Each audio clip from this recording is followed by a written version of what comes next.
Hello guys, good morning. Wow, ang ganda ng sikat ng araw. Blue na blue, oh. Tingnan nyo. Ang sarap ngayon magbilad ng isda. Ayan. Bumili ako ng kalahating kilong galunggong. Galunggong na babae yan. Yan. Samahan nyo ako ngayon. Tayo ay gagawa ng daing.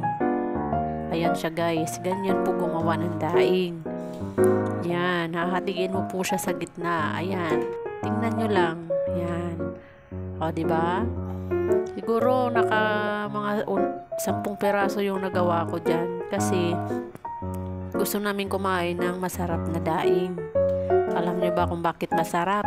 Kasi mamarinate yan. Alam mo yung parang nagmamarinate kayo ng inihaw na manok. O, minamarinate nyo muna bago nyo isugba, iihaw, diba? Ganyan din yung mangyayari. Ganyan pala gumawa ng daing. Tingnan nyo guys. Ayan. Tapos pagkatapos nyan mamaya, tsaka ko na siya tatanggalan ng kinain niya, yung bituka niya, at saka yung hasang. Kasi para isahan na lang, diretso hugas na. Ayan siya guys. Ganyan lang po gumawa. Madali lang. Ayan. Diba? Sulit na malinis pa. Alam mo pa na masarap yung pagkagawa mo. Oh. So naman bumili ka 2 peraso, 50 pesos. Oh. Ayan, magkano lang yung kilo ng galunggong? 100. O, ayan na siya. Ayan na. Ayan. Mas gugustuhin pa namin na kami na lang gumawa kasi masarap pa. May lasa pa kapag pinirito mo. Ganyan lang siya pag nagtanggal na kayo ng mga hasang, guys. Ayan. Tanggalan nyo na siya ng hasang at saka yung kinain niya. Ayan, o. Yung bihod. Yan, mga ganyan. O, diba?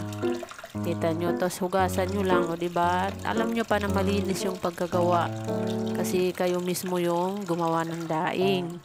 At saka hindi siya naka-stack, talagang bagong siya, bagong gawa lang.